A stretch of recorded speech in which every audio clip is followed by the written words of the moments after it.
ജീവിതത്തിൻ്റെ സഹനങ്ങളിൽ ക്രിസ്തുവോളം എളിമപ്പെടുവാൻ ആഗ്രഹിക്കുന്ന ഏവർക്കും ഈശോ മിശിഹായ്ക്ക് സ്തുതിയായിരിക്കട്ടെ. തിരുസഭ മാതാവ് ഇന്ന് നമുക്ക് നൽകുന്ന വചനധ്യാനം മർക്കോസിന്റെ സുവിശേഷം 7-ാം അധ്യായം 24 മുതൽ 30 വരെയുള്ള വാക്യങ്ങൾ. കർത്താവായ യേശുനാഥൻ വിജാതീയായ സിറോഫിനീഷ്യൻ സ്ത്രീയുടെ മകളെ സൗഖ്യപ്പെടുത്തുന്നു. 2 പാദങ്ങളായി ഈ ധ്യാനത്തെ നമുക്ക് ക്രമപ്പെടുത്താം. കർത്താവ് പറഞ്ഞ വൈരുദ്ധ്യാത്മകമായ വചനം. ഗ്രീക്കുകാരിയായ സിറോഫിനേഷ്യൻ സ്ത്രീയോട് കർത്താവ് പറഞ്ഞു, മക്കളുടെ അപ്പമെടുത്ത് നായ്ക്കൾക്ക് ഇട്ടുകൊടുക്കുന്നത് വിഹിതമല്ല. കർത്താവ് വിജാതീയ നഗരമായ ടയർ സീദോൻ പ്രദേശത്ത് വച്ചാണ് അവളെ കണ്ടുമുട്ടുന്നത്. ഈ പ്രദേശം സന്ദർശിക്കാൻ യേശു ഏകദേശം 50 മൈൽ വടക്കോട്ട് സഞ്ചരിച്ചു എന്നാണ് ദൈവശാസ്ത്രജ്ഞർ ഭൂമിശാസ്ത്രപരമായി പറയുന്നത്. യേശുവിൻ്റെ ശുശ്രൂഷയിൽ ഇത് അസാധാരണമായിരുന്നു.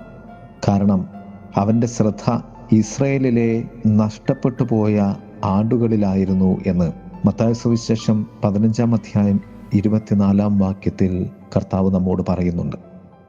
അതുപോലെ തന്നെ സ്നേഹത്തിൻ്റെ ദൈവകുമാരൻ സ്നേഹവിരുദ്ധമെന്നോണം തോന്നിപ്പിക്കുമാർ പറഞ്ഞ ഈ വാക്ക് ക്രിസ്തു സ്നേഹത്തിൻ്റെ സുവിശേഷത്തിൻ്റെ ഒരു എതിർവാക്യമായി, ഒരു വിപരീത അർത്ഥമായി, അസ്വസ്ഥതയായി നിലകൊള്ളുന്ന വാക്യമാണ്.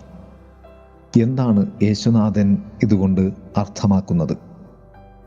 ഒന്നാമതായി, വിശ്വസ്തനായ യഹൂദന് വിജാതീയരുമായി യാതൊരു ബന്ധവും ഇല്ലെന്നും ഒരിക്കലും ഒരു വിജാതീയൻ്റെ വീട്ടിൽ പ്രവേശിക്കുകയില്ലെന്നും പറഞ്ഞ യഹൂദ പാരമ്പര്യങ്ങൾ യേശു അനുസരിച്ചില്ലെന്നും ഇവിടെ നാം ബോധ്യപ്പെടുകയാണ്. അതിനാൽ തന്നെ കർത്താവായ യേശുനാഥൻ യഹൂദരുടെ നിയമസംഹിതയോ പാരമ്പര്യമോ ചിന്താഗതിയോ അനുസരിച്ചല്ല, പിതാവായ ദൈവത്തിൻ്റെ ഹിതം അനുസരിച്ചാണ് യാത്ര ചെയ്യുകയും പ്രവർത്തിക്കുകയും ചെയ്തിരുന്നത്. ശുദ്ധവും അശുദ്ധവുമായ ഭക്ഷണങ്ങൾ തമ്മിലുള്ള വ്യത്യാസം യേശു തുടച്ചു നീക്കുന്നതായി മുമ്പത്തെ സംഭവം നമുക്ക് കാണിച്ചു തരുന്നുണ്ട്. ഇവിടെ പ്രതീകാത്മകമായി ശുദ്ധരും അശുദ്ധരും തമ്മിലുള്ള, അഥവാ യഹൂദരും വിജാതീയരും തമ്മിലുള്ള വ്യത്യാസം ഇല്ലാതാക്കുവാൻ നമുക്കാകുമോ എന്ന് ദൈവശാസ്ത്ര ചിന്തകനായ വില്യം ബാർക്ലെ നമ്മോട് ചോദിക്കുന്നുണ്ട്. ഒരു യഹൂദൻ ഒരിക്കലും വിലക്കപ്പെട്ട ഭക്ഷണങ്ങൾ കൊണ്ട് തൻ്റെ അധരങ്ങളെ മലിനമാക്കാത്തതുപോലെ അശുദ്ധരായ വിജാതീയരുമായുള്ള സമ്പർക്കത്താൽ അവൻ ഒരിക്കലും അവൻ്റെ ജീവിതത്തെ മലിനമാക്കുകയില്ല. കർത്താവായ യേശുനാഥൻ ഇവിടെ പ്രതിപാദിക്കുന്നത് ആന്തരികമായി ഉള്ള വിശുദ്ധീകരണമാണ്. പുറത്തു നിന്നുമുള്ള ഒന്നുമല്ല നിന്നെ നീയാക്കി തീർക്കുന്നത്.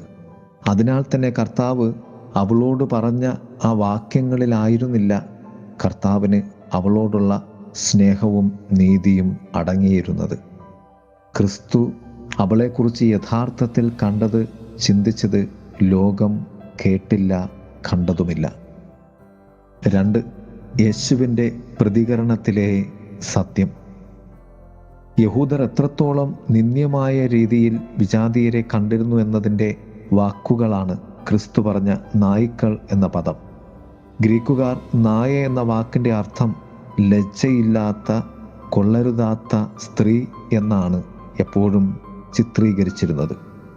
യേശുനാഥൻ ഒരു വിജാതീയയിലുള്ള വിശ്വാസത്തിൻ്റെ ആഴവും തുടിപ്പും കണ്ടതുകൊണ്ടാകണം അവളെ അങ്ങനെ വിളിച്ചത്. അവൾ വേദനിക്കുകയില്ല, മറിച്ച് കൂടുതൽ എളിമപ്പെട്ട് കൂടുതൽ കൃപയും തൻ്റെ മകൾക്ക് സൗഖ്യവും നേടിയെടുക്കുവാൻ പാകത്തിന് ക്രിസ്തു അവളെ വിശ്വാസത്തിലും കൃപയിലും ഉയർത്തുകയായിരുന്നു. അവൾ അനുഭവിക്കേണ്ടി വന്ന എളിമപ്പെടലിൻ്റെ ക്രിസ്തു വാക്യത്തെ അവൾ എതിർത്തിരുന്നുവെങ്കിൽ സൗഖ്യത്തിൻ്റെ ഉയരങ്ങളിൽ എത്താൻ ഒരുപക്ഷെ അവൾക്ക് ആകുമായിരുന്നില്ല. അതുകൊണ്ടാണ് അവളുടെ മകൾക്ക് വേണ്ടത് യേശുവിൽ നിന്ന് അവൾക്ക് ലഭിക്കുന്നത്. പ്രിയമുള്ളവരെ, കർത്താവ് അതുകൊണ്ട് നമ്മോട് പറയുന്നത്, നിനക്ക് ഒരു ആത്മീയ ലക്ഷ്യമുണ്ടാവുകയും ആ ലക്ഷ്യം സ്വന്തമാക്കുന്ന വഴികളിൽ നീ നടന്നു നീങ്ങുമ്പോൾ ഉണ്ടാകുന്ന ഏതൊരു എളിമപ്പെടലും ഏതൊരു ജീവിത പ്രതിസന്ധിയേക്കാളും അധികമായി നിന്റെ വിശ്വാസം ഉയർന്നു നിൽക്കുകയും ചെയ്താൽ നിനക്ക് അത് ലഭിക്കുക തന്നെ ചെയ്യും. കർത്താവ് നമ്മെ ഓർമ്മപ്പെടുത്തുന്നു, വിശ്വാസമുണ്ടെങ്കിൽ ഈ സിക്കമോർ വൃക്ഷത്തോട് ഇവിടെ നിന്ന് വേരോട് ഇളകി കടലിൽ പോയി പതിക്കാൻ പറഞ്ഞാൽ അത് സംഭവിക്കുക തന്നെ ചെയ്യും. പ്രിയമുള്ളവരെ, നമ്മുടെ വിശ്വാസത്താൽ നമുക്ക് നമ്മുടെ ജീവിതത്തിൽ ക്രിസ്തു കൃപകളെ, സൗഖ്യത്തെ, അനുഗ്രഹത്തെ സ്വന്തമാക്കുവാൻ പരിശ്രമിക്കാം. ദൈവം നമ്മെ സമൃദ്ധമായി അനുഗ്രഹിക്കട്ടെ. ആമേൻ. വിളിപ്പാടു ദൂരത്തിൽ വഴിക്കണ്ണുമായി നാഥ, വിളിച്ചെന്നെ മൃദുവായി നീ കാത്തു നിന്നു. വിളിയൊന്നു കേൾക്കാതെ മറുവിളി ചൊല്ലാതെ വിളിപ്പാടു വിട്ടേറെ ദൂരത്തു പോയി. എന്നിട്ടുമെൻ വഴിത്താരയിൽ കൈനീട്ടി വിളിച്ചെന്നെ മൃദുവായി നീ കാത്തു നിന്നു. വിളിപ്പാടു ദൂരത്തിൽ വഴിക്കണ്ണുമായി നാഥ, വിളിച്ചെന്നെ മൃദുവായി നീ കാത്തു നിന്നു. വിളിയൊന്നു കേൾക്കാതെ മറുവിളി ചൊല്ലാതെ വിളിപ്പാടു വിട്ടേറെ ദൂരത്തു പോയി. എന്നിട്ടുമെൻ വഴിത്താരയിൽ കൈനീട്ടി വിളിച്ചെന്നെ മൃദുവായി നീ കാത്തു നിന്നു.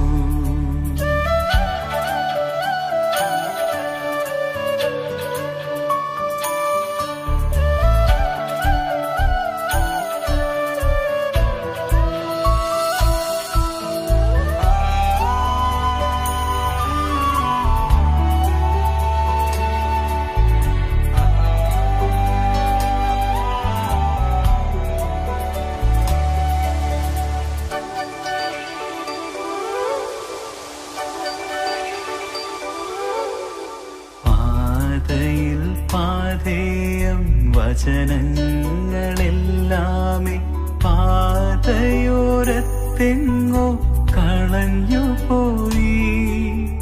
പാതയിൽ പാതേയം വചനങ്ങളെല്ലാമേ പാതയോരത്തെങ്ങോ കളഞ്ഞുപോയി. പരമതാതാ നിൻ കരുണയും സ്നേഹവും സ്തുതികളായി പാടുവാൻ മറന്നുപോയി. എന്നിട്ടുമെൻ വഴിത്താരയിൽ കൈനീട്ടി വിളിച്ചെന്നെ മൃദുവായി നീ കാത്തു നിന്നു.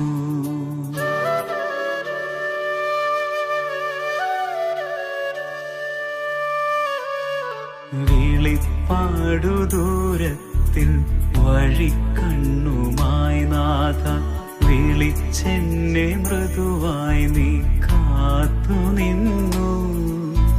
വിളിയൊന്നു കേൾക്കാതെ മറുവിളി ചൊല്ലാതെ വിളിപ്പാടു വിട്ടേറെ ദൂരത്തു പോയി. എന്നിട്ടുമെൻ വഴിത്താരയിൽ കൈനീട്ടി വിളിച്ചെന്നെ മൃദുവായി നീ കാത്തു നിന്നു.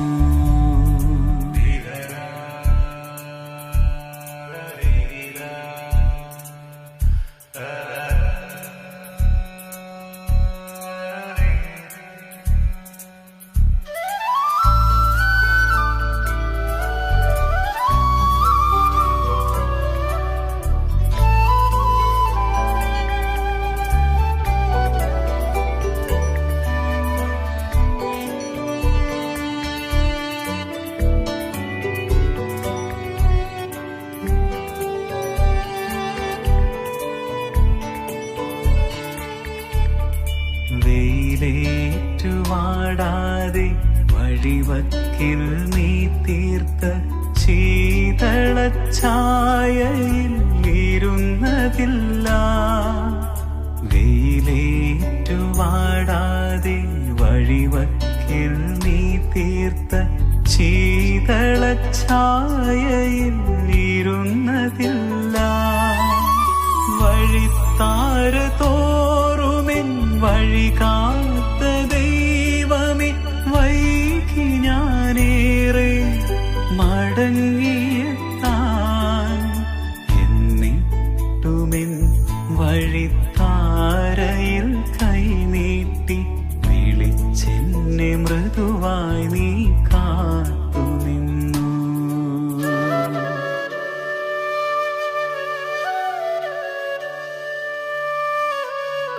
വിളിപ്പാടു ദൂരത്തിൽ വഴി കണ്ണുമായി നാഥ, വിളിച്ചെന്നെ മൃദുവായി നീ കാത്തുനിന്നു.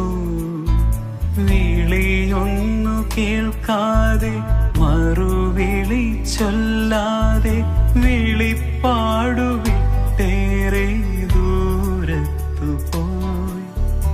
എന്നിട്ടുമെൻ വഴിത്താരയിൽ കൈ